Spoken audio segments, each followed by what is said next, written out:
Hello दोस्तों, कैसे हैं आप। आज की इस वीडियो में आपको बताने वाली हूँ आप कैसे खुद का अपना एक कलर प्रेडिक्शन वेबसाइट बना सकते हैं। आपको बस स्टेप बाय स्टेप इस वीडियो को फॉलो करना है और आप अपना खुद का कलर प्रेडिक्शन वेबसाइट बना सकते हैं। देखते हैं जो हमारी वेबसाइट बनाने वाले हैं वो दिखती कैसी है। अब इस वेबसाइट को ब्लर करने का रीजन ये है कि यूट्यूब हमें किसी भी कलर प्रेडिक्शन वेबसाइट को दिखाने या प्रमोट करने की परमिशन नहीं देता है। अगर आपको इस वेबसाइट का डेमो चाहिए तो आप हमारे डिस्क्रिप्शन में दिए गए नंबर पर हमें कॉन्टेक्ट कर सकते हैं, आपको डेमो मिल जाएगा। चलिए इसको बनाते हैं। जैसे कि आपको पता है किसी भी वेबसाइट को बनाने के लिए हमें 3 चीज़ों की ज़रूरत होती है, डोमेन, होस्टिंग और सोर्स कोड की। जैसे कि आप देख सकते हैं डोमेन और होस्टिंग मैं पहले ही कनेक्ट कर चुकी हूँ। अब हमें चाहिए सोर्स कोड और पहले हम जो हमारा बनी हुई वेबसाइट है उसको कम्प्लीटली डिलीट करेंगे। सिंपली हमें फाइल मैनेजर में जाना है, इसके बाद हम पब्लिक HTML में जाएंगे और यहाँ से Ctrl+A और डिलीट कर देंगे। चलिए अब डेटाबेस डिलीट करते हैं। हम डेटाबेस में जाएंगे और यहाँ से डेटाबेस भी डिलीट कर देंगे। देखिए दोस्तों, जो आपने वेबसाइट में देखी थी वो अब कम्प्लीटली डिलीट हो गई है। इसे स्टार्टिंग से बनाते हैं। हमें पब्लिक HTML के अंदर जो हमारा सोर्स कोड है उसे यहाँ पे हम ड्रैग एंड ड्रॉप करेंगे, इसे अपलोड होने देंगे। जैसे कि फ्रेंड्स आप देख सकते हैं हमारी ये कोड अपलोड हो गया। अब हम इसे एक्सट्रैक्ट करेंगे। यहाँ हम इसे सिंपली एक्सट्रैक्ट कर लेंगे और फिर उसको फाइंड करके डिलीट कर देंगे। जैसे कि आप देख सकते हैं हमारी सारी फाइल्स अपलोड हो गई हैं। अब हम डेटाबेस अपलोड करेंगे। यहाँ पे जाके हम एक न्यू डेटाबेस को क्रिएट कर लेंगे। सबसे पहले डेटाबेस का नेम लिखेंगे, उसके बाद यूजर नेम, फिर जो ये पासवर्ड ऑटो जनरेट है हम उसे यूज कर लेंगे। जैसे कि आप देख सकते हैं हमारा डेटाबेस क्रिएट हो गया। अब इसमें हम अपलोड करेंगे। सेम डेटाबेस को भी हम ड्रैग एंड ड्रॉप कर देंगे। ये हमारा डेटाबेस अपलोड हो गया है। अब हमें डेटाबेस का कॉन्फ़िगरेशन चेंज करना है हमारे कोड में। सिंपली हमें फाइल्स में जाना है, इसके बाद हम कंट्रोलर के फोल्डर में जाएंगे, वहाँ से एक्टिविटी की फाइल में जाएंगे और यहाँ पे डेटाबेस का नेम और यूजर नेम अपडेट कर देंगे। यहाँ पे हम पासवर्ड अपडेट कर देंगे। ये हो गया हमारा डेटाबेस कॉन्फ़िगरेशन। इसे हम सेव कर देंगे और सेम हम DB एक्शन की फाइल में करेंगे।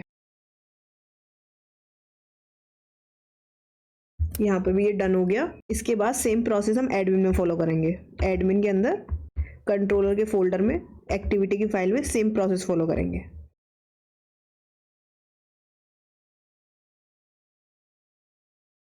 ये डन हो गया, इसे हम सेव कर देंगे सेम इसके साथ।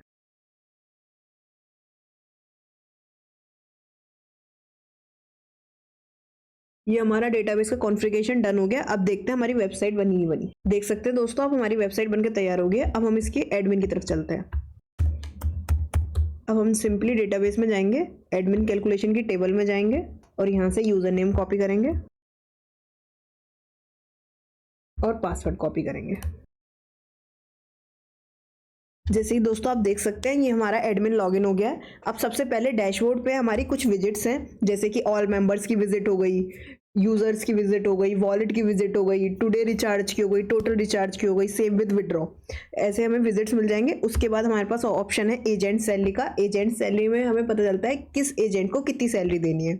इसके बाद हमारे पास यूजर लिस्टिंग का ऑप्शन है। यूजर लिस्टिंग में हमारे पास सारे यूजर्स का डेटा दिखता है और उसके साथ हमारे पास ये व्यू मोर का बटन है। यहाँ से जाके हम यूजर की डिटेल को देख सकते हैं और एडिट कर सकते हैं। इसके बाद हमारे पास फंड ट्रांसफर का ऑप्शन है। यहाँ पे हम मोबाइल नंबर और ट्रांसफर अमाउंट डाल के किसी भी यूजर को फंड को ट्रांसफर कर सकते हैं। इसके बाद हमारे पास ट्रांसफर हिस्ट्री का ऑप्शन है, जिसमें हमारे जितने भी ट्रांसफर होते हैं, जितने भी ट्रांजेक्शन होंगे वो सब यहाँ पे लिस्टिंग दिखती है। इसके बाद हमारे पास विड्रॉ हिस्ट्री का ऑप्शन है, जिसमें कि यूजर्स के जितने भी विड्रॉ हैं, तभी अमाउंट है, वो सारी लिस्टिंग हमें यहाँ शो होती है।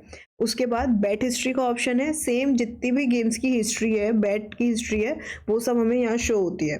इसके बाद हमारे पास ऑल रिक्वेस्ट का ऑप्शन आता है। ऑल रिक्वेस्ट में हम विड्रॉ रिक्वेस्ट है। विड्रॉ रिक्वेस्ट में जितने भी यूजर्स जो भी विड्रॉ की रिक्वेस्ट डालते हैं उसकी यहाँ पे लिस्टिंग आती है और हम यहाँ पे गेट में जाके उन्हें अप्रूव और रिजेक्ट कर सकते हैं। इसके बाद हमारे पास डिपॉजिट रिक्वेस्ट का ऑप्शन है। इसमें भी हमारी सारी जितने भी डिपॉजिट है उन सब की लिस्टिंग आती है और उसे भी हम अप्रूव और रिजेक्ट कर सकते हैं। इसके बाद हमारे पास ऑप्शन है कस्टम रिजल्ट का, जो कि हमारा विंगो और K3 गेम के साथ चलता है। अगर हमें कोई भी विंगो गेम है उसके किसी भी पीरियड का रिजल्ट प्रिडिक्ट करना है या मैनुअल रिजल्ट सेट करना है तो यहाँ से हम उस मैनुअल रिजल्ट को सेट कर सकते हैं और सेम K3 में भी हम कोई भी रिजल्ट प्री डिसाइड कर सकते हैं। इसके बाद हमारे पास आता है कस्टम स्पिन का ऑप्शन। हमारे पास स्पिन व्हील का ऑप्शन है जिसके रिजल्ट को हम कस्टम कर सकते हैं।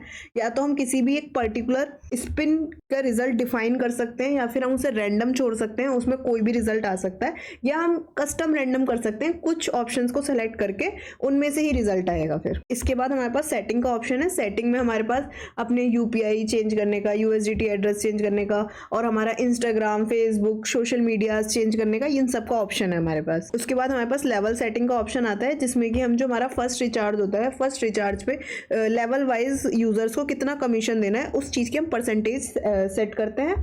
और हमारे पास बेट कमीशन का ऑप्शन है। बेट कमीशन में हम जो भी बेट लग रही है उस बेट पे उस यूजर को और उसके यूजर के जो लेवल्स पे और यूजर्स हैं उन्हें कितना कमीशन देना है, ये हम सेट करते हैं। इसके बाद हमारे पास ऑप्शन आता है इशू का, कि जितने भी आपके गेम में यूजर्स गेम यूज कर रहे हैं उनको कोई इशू है तो अपना इशू सबमिट कर सकते हैं। यहाँ से एडमिन वो इशू देख सकता है और उनका कुछ रिप्लाई कर सकता है, या फिर उनका कोई स्टेटस डिफाइन कर सकता है कि वो प्रोग्रेस में है या डन हो गए हैं। इसके बाद हमारे पास गिफ्ट जोन का ऑप्शन आता है। गिफ्ट जोन हम यहाँ से क्रिएट बटन से क्रिएट कर सकते हैं। इसमें हमें गिफ्ट का कोड लिखना है, अमाउंट लिखना है और नंबर ऑफ गिफ्ट लिखने हैं। तो कोई भी यूजर उस गिफ्ट कोड को यूज करके उस अमाउंट को अपने वॉलेट में गेट कर सकता है। इसके बाद दोस्तों हमारे पास लॉग आउट का ऑप्शन है। यहाँ से हम अपने एडमिन को कर देंगे लॉग आउट। और मैं आपको सजेस्ट करूंगी कि जब भी आप अपना एडमिन से अपना गेम मैनेज करें तो उसे लॉग आउट जरूर करें, सो दैट आप अगर किसी और को अपना सिस्टम यूज करने के लिए देते हैं तो उसका मिसयूज ना हो। अगर आपको डेवलपमेंट से रिलेटेड यहाँ पे कुछ समझ नहीं आया तो आपको परेशान होने की नीड नहीं है।